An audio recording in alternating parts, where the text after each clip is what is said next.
Bueno, muy buenas tardes a todos los que se conectan en este momento. Eh, Hoy voy a retomar un poco lo que veníamos hablando acerca del sistema digestivo. Nos habíamos detenido, ya nos detuvimos en dos oportunidades para hablar acerca de la importancia de la masticación, del papel que juega la masticación en toda la preparación del sistema metabólico para la definición de ciertas funciones que tienen que ver con la condición metabólica que vamos a seguir hablando más adelante, acerca de cómo el sentido del gusto eh, transmite una información de particular importancia al sistema nervioso central y de cómo el sistema nervioso central con esa información inicia un proceso de adecuación del sistema metabólico. También hablamos de cómo esa masticación es tan importante para que el sistema de defensa de los saprófitos y de los oportunistas funcione adecuadamente gracias a la captación que hace la transferina salivar de toda la cantidad de hierro que introducimos a través de alimentos de origen animal y de origen vegetal en nuestra boca. Esa masticación adecuadamente hecha y sin la adición de líquidos como el agua o como los jugos de frutas o como las bebidas gaseosas, que son peores todavía. Esa masticación genera una cantidad de fenómenos de carácter neurocognitivo, pero también una cantidad de fenómenos de carácter neuroreflejo que van a tener un gran impacto metabólico. Durante la masticación nosotros convertimos el bocado en el bolo alimenticio. Ese bolo alimenticio es una papilla que difícilmente se va a mantener por largo tiempo en la boca. Nosotros no tenemos una cavidad oral diseñada para guardar líquidos. Siempre estamos deglutiendo nuestra saliva y obviamente todo lo que llegue a la boca va a tener un importante reflejo de deglución. Cuando las cosas llegan a la boca hay un incremento de la producción de saliva. Es una de las razones por las cuales la goma de mascar es un elemento de carácter poco saludable y adquirir la costumbre de masticar gomas de mascar es una costumbre que es deletérea, incrementa el desgaste dental y aumenta la secreción de saliva, lo que va a producir una serie de disadecuaciones en la digestión a nivel del estómago. Cuando nosotros introducimos el alimento en nuestra boca, se generan una serie de reflejos en la mucosa gástrica para la producción de ácido. Entonces, cuando estamos masticando cosas que no vamos a deglutir, estamos incrementando la producción de ácido dentro del estómago, aumentando el peristaltismo del esófago para deglutir y para transportar solamente saliva, y eso va a predisponernos a hacer gastritis y gastritis crónicas. Sabemos que además cuando la gastritis crónica está contaminada, cuando tenemos ciertos predeterminantes genéticos, también tendremos la posibilidad de desarrollar cáncer gástrico. Entonces, todo en la salud y todo en la belleza, nadie puede estar bello si no está saludable, y la belleza es una manifestación de poder físico. Entonces, la salud física es una condición de poder, la belleza es una manifestación de ese poder y la salud es una condición de ese poder, de estar físicamente en condiciones de autoabastecernos y de agruparnos y de compartir con otros para ser ayudados por otros y para ayudar a otros. Esa es la condición funcional de la sociedad humana como animal gregario que somos. Entonces, el desarrollo de las costumbres de estar consumiendo líquidos diluye los sistemas enzimáticos, disminuyendo su capacidad reactiva bioquímica para realizar la digestión. Además de eso, disminuye el tiempo de masticación, lo que va a generar una serie de impactos muy negativos.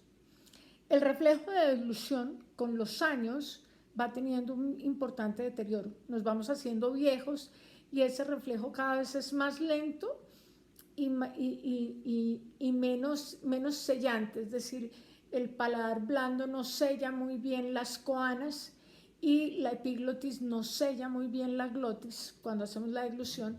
Por tanto, es mucho más frecuente que las personas que somos viejas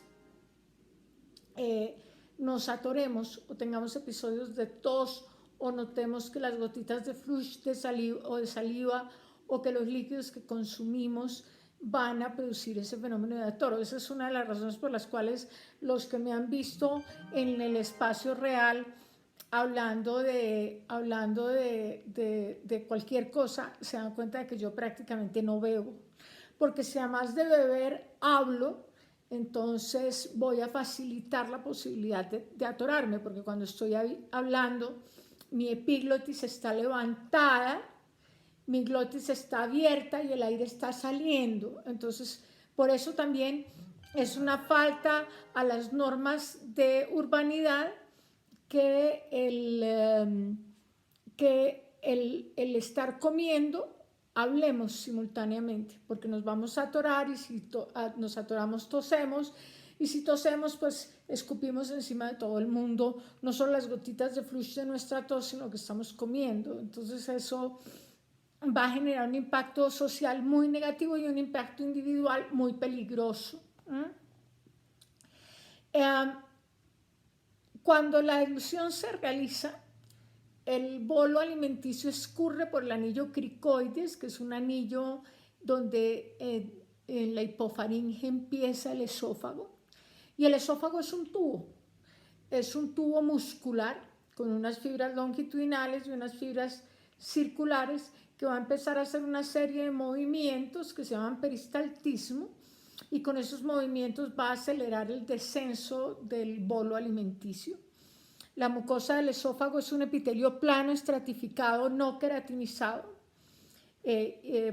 muy similar a la mucosa de la cavidad oral, muy similar a la mucosa de la vagina, muy similar a la mucosa del glande, porque son mucosas que están diseñadas para el roce.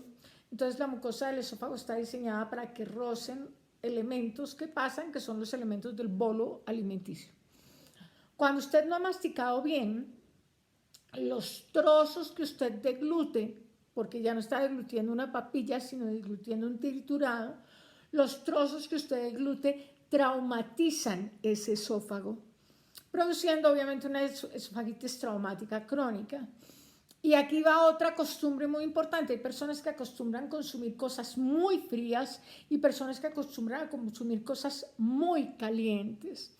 Cuando consumimos cosas muy frías, entonces se genera un fenómeno de vasoconstricción y de espasmo muscular reflejo. Yo creo que todos hemos sentido muchas veces cuando nos tragamos un trozo de helado o algo que está sumamente frío, cómo se siente el dolor del espasmo detrás del esternón.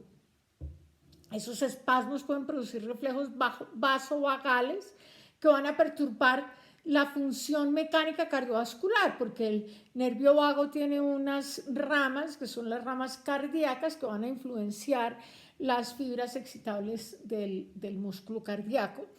Entonces podemos tener episodios, por ejemplo, de bradicardias o de bradiarritmias cuando consumimos sustancias muy frías. Por otra parte, el consumir sustancias muy frías produce un reflejo de vasoconstricción. Esa vasoconstricción submucosa, así como la piel no tiene sistema circulatorio propio, las mucosas tampoco, ellas viven de los capilares sanguíneos que hay en las membranas basales. Entonces, esa vasoconstricción va a producir una importante disminución del flujo y, en consecuencia, disminución de la oxigenación y nutrición de la mucosa, lo que la va a debilitar. Ese debilitamiento va a hacer que el individuo sea un individuo proclive a desarrollar esofagitis, fenómenos inflamatorios de la mucosa esofágica.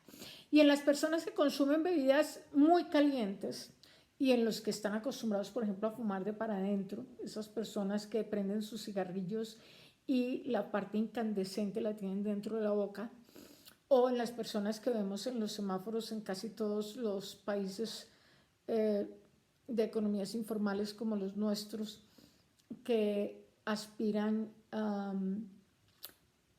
gasolina y luego acercan una antorcha para soplar y de tal manera los vapores de la gasolina salgan incandescentes. Ellos tienen unas quemaduras crónicas de su mucosa oral, y los que beben bebidas muy calientes tienen unas quemaduras crónicas de su mucosa esofágica. Entonces, esas quemaduras crónicas de la mucosa oral y de la mucosa esofágica predisponen al cáncer. Son fenómenos de carácter carcinogénico.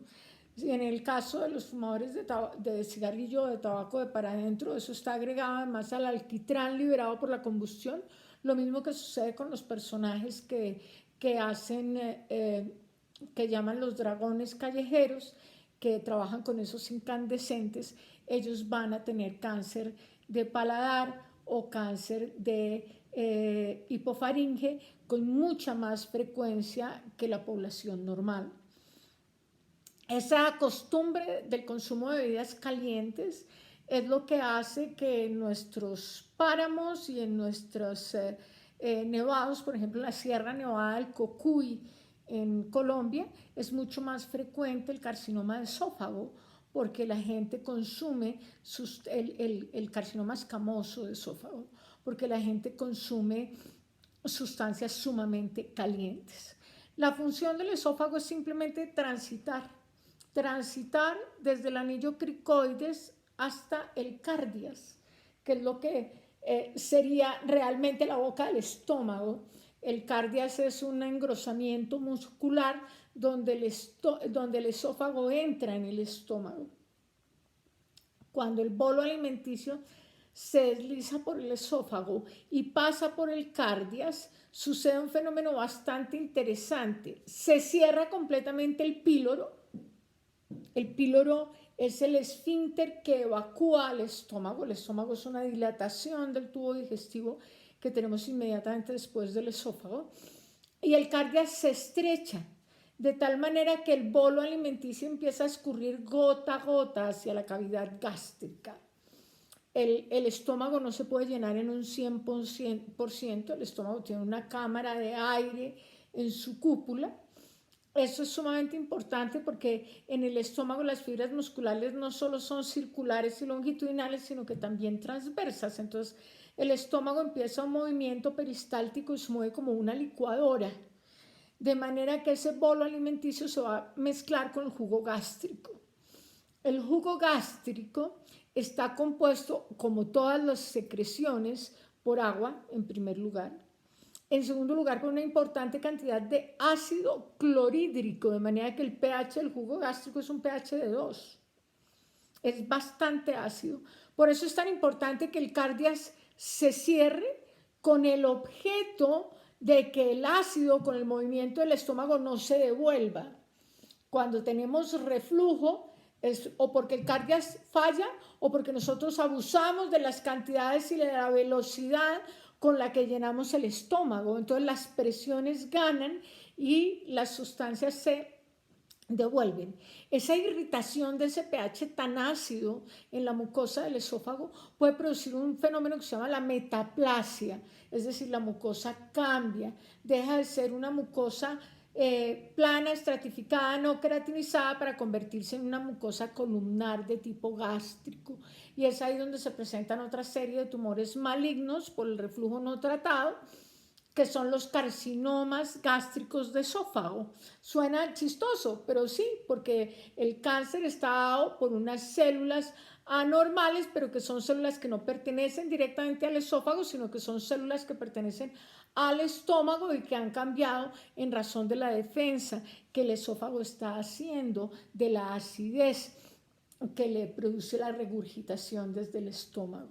Entonces, ¿el reflujo es algo inestético? Claro que sí, es desagradabilísimo ver una persona que constantemente está haciendo y está haciendo pujos y está haciendo gestos porque hay algo que se devuelve, lo que la gente llama popularmente agrieras o agruras, porque obviamente alcanzan a sentir en su boca el sabor ácido. Ese ácido gástrico tiene una vital importancia para la función digestiva porque en el estómago, en la mucosa gástrica, se produce una enzima que se llama la tripsina. Esa tripsina se llamó antiguamente fermento de la es la que degrada las proteínas. Por eso cuando los bebés regurgitan, la lechecita que regurgitan es lechecita cortada, porque ya la tripsina ha degradado las proteínas de la leche. Esa condición del estómago para poder hacer gran parte y la primera parte esencial de la digestión de las proteínas que tienen que hacerse en un medio acuoso y ácido, es lo que permite que hagamos la primera digestión de las proteínas. Pero si nosotros no masticamos bien, si nosotros tragamos entero, esa primera fase de digestión de las proteínas va a ser una fase muy parcial y además los trozos van a golpear. Es como si usted metiera una piedra dentro de la licuadora. Usted va a ver cómo al mover las aspas de la licuadora esa piedra golpea el vaso y lo daña, lo rompe hasta que el vaso se estalla. Igual sucede en el estómago. Si usted no mastica bien, los trozos de alimento que se van a empezar a mezclar, que no fueron bolo alimenticio y que se van a empezar a mezclar con el ácido gástrico y con la tripsina, gracias a ese movimiento agitado del estómago, no se va a dar apropiadamente. Es decir, no se va a hacer una emulsión, sino que vamos a tener unos trozos dispersos y además golpeando las paredes del estómago, favoreciendo la presentación de gastritis traumáticas. Por eso la gente siempre puede tener manifestaciones de dolor después de comer. Típico además eso cuando los pacientes tienen úlceras de carácter péptico, es decir, úlceras por acidez, ya sea gástricas o sea duodenales. Repito que cuando el bolo alimenticio cae al estómago, se cierra el cardias y se cierra completamente el píloro, de tal manera que se puede hacer la mezcla dentro del bolo alimenticio con el ácido gástrico y entonces ese bolo alimenticio deje de llamarse bolo alimenticio para llamarse quimo. Ese quimo tiene que ser una emulsión. Ese quimo tiene que ser producto de la papilla del bolo alimenticio. Entonces es clave, y sigo insistiendo, en el fenómeno de la masticación. Pero además de eso, cuando el estómago entra en plenitud, el estómago tiene una capacidad más o menos de entre 6 y 8 onzas en condiciones normales. Cuando el estómago entra en plenitud, hay unas células de la mucosa gástrica que producen una hormona que se llama la gastrina. La gastrina se va a absorber rápidamente al torrente circulatorio y en el torrente circulatorio va a terminar golpeando el páncreas y haciendo que el páncreas produzca una hormona que se llama la colecistocinina, que es una hormona que estimula la contracción de la vesícula biliar. Todo esto está sucediendo en el término de 3 o 4 minutos, de manera que esos 3 o 4 minutos tiene el estómago para hacer la mezcla y empezar a relajar el píloro para que ese quimo vaya escurriendo al duodeno y se encuentre con el eyaculado de la bilis. Eso es importantísimo para la digestión de las grasas. Simultáneamente con el eyaculado de la bilis viene el eyaculado de los líquidos pancreáticos, por los pancreáticos en el esfínter de Oddi, por los canales de Windsor y de Santorini, y el colédoco. Ellos van a hacer ahí una gran mezcla de bilis con jugos pancreáticos. Esa bilis y esos jugos pancreáticos se van a mezclar con el quimo y esa mezcla con el quimo va a subir el pH a un pH de entre 9 y 11. El pH mínimo que puede tener cualquier sustancia en química es de 1 y es un pH ácido. El pH de 7 es el pH neutro y es el que tiene el agua. Y entre 7 y 14 tenemos los pHs alcalinos. Esa alcalinidad es absolutamente necesaria para la función biliopancreática. Función biliopancreática en la que me voy a detener en el próximo encuentro que tengamos alrededor del sistema digestivo. En el estómago también se absorben sustancias. En el estómago también se absorben nitritos. en el estómago se absorben los alcoholes, el alcohol etílico y el alcohol metílico. El alcohol etílico es el alcohol con que nos embriagamos cuando tomamos cualquier bebida alcohólica. El alcohol etílico es el alcohol con el que hacemos la asepsia cuando vamos a hacer procedimientos mínimamente invasivos. Pero tanto el alcohol etílico como el alcohol metílico o metanol son terriblemente tóxicos. Son hepatotóxicos, son nefrotóxicos, son neurotóxicos y son miotóxicos. Algunas personas que acostumbran el consumo de bebidas alcohólicas consumen grasas antes con el objeto de producir una película grasosa sobre la mucosa gástrica y disminuir las posibilidades de absorción de alcohol o lentificar la condición de absorción del alcohol. El alcohol es altamente difusible. El alcohol se absorbe por piel, el alcohol se absorbe por todas las mucosas y obviamente cuando consumimos alcohol, el alcohol va a reposar en el estómago por este fenómeno de cierre de cárdeas y de píloros y es ahí donde se va a hacer la masiva absorción del alcohol. La diferencia entre el alcohol etílico y el alcohol metílico es que el metílico tiene una más alta toxicidad. ¿Qué quiere decir eso? Que necesitas menos cantidad de alcohol para enfermar o morir, mientras que con el etanol necesitas una mayor cantidad de alcohol para enfermar o morir. La intoxicación por alcohol se llama embriaguez. Cuando la gente está durmiendo después de haber consumido alcohol, no está dormida, está inconsciente.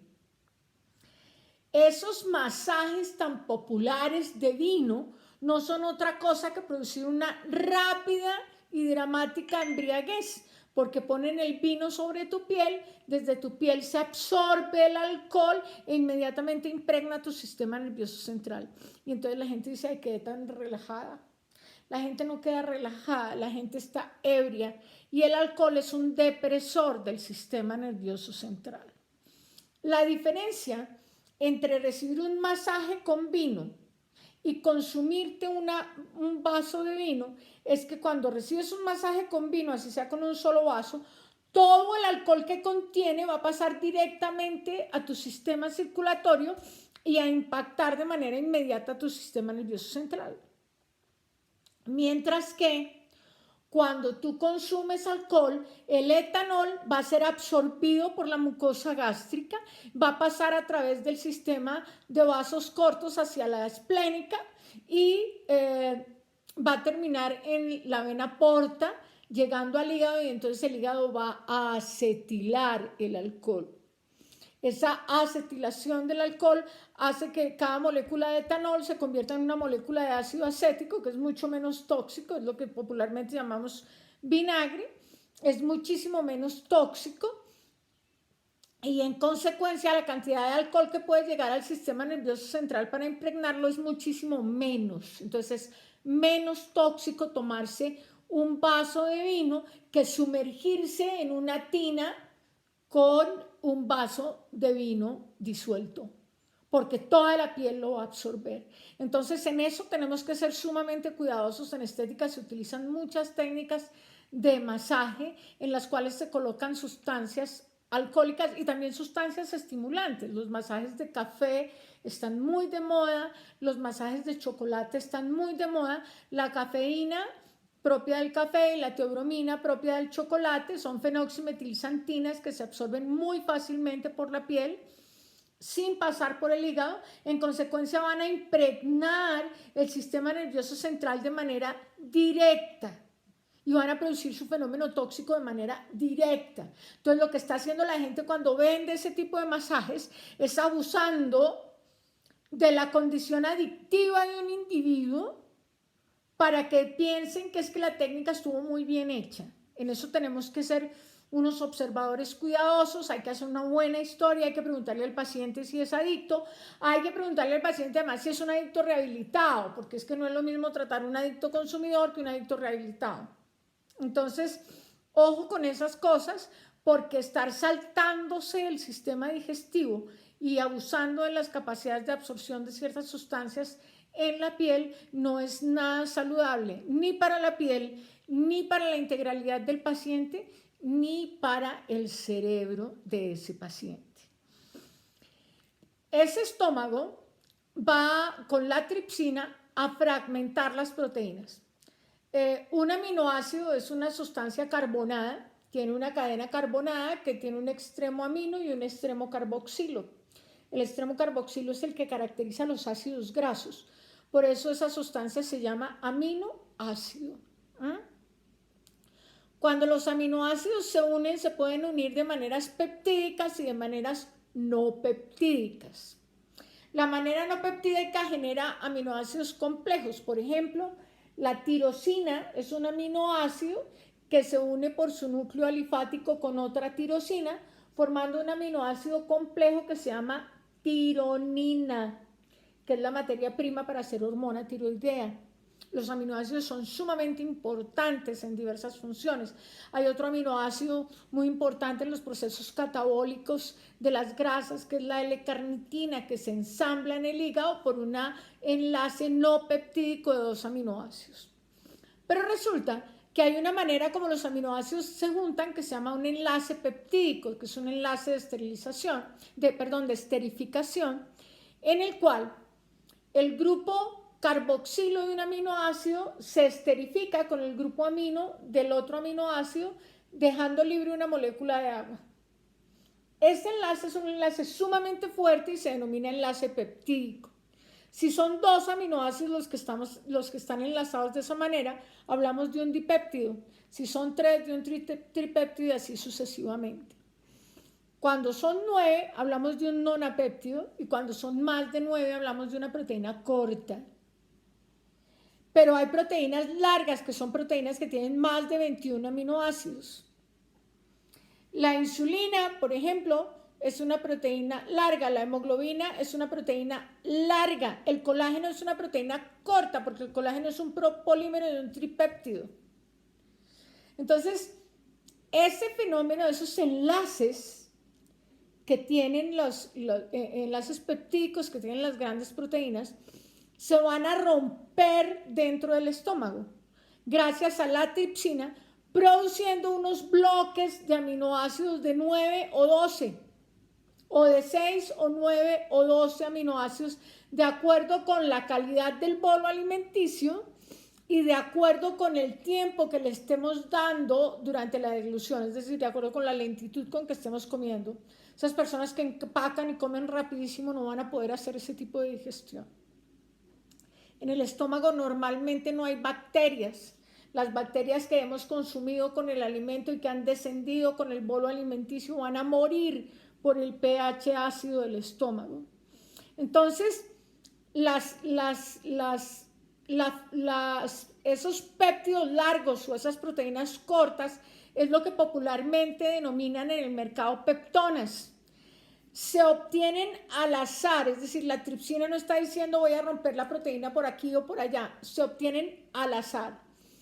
No se sabe cuáles son los aminoácidos que están en la secuencia de cada uno, pero es muy importante que se formen esas peptonas con el objeto de que al llegar al duodeno, cosa que vamos a explicar en nuestra próxima reunión sobre el aparato digestivo, vayan a sufrir una complementación de la digestión a través de un par de enzimas peptidasas, que son las aminopeptidasas y las carboxipeptidasas, dando lugar ya a aminoácidos individuales, porque en el tracto digestivo solo se pueden absorber aminoácidos individuales, y porque las células en todo el cuerpo solo pueden incorporar a los sistemas metabólicos aminoácidos individuales.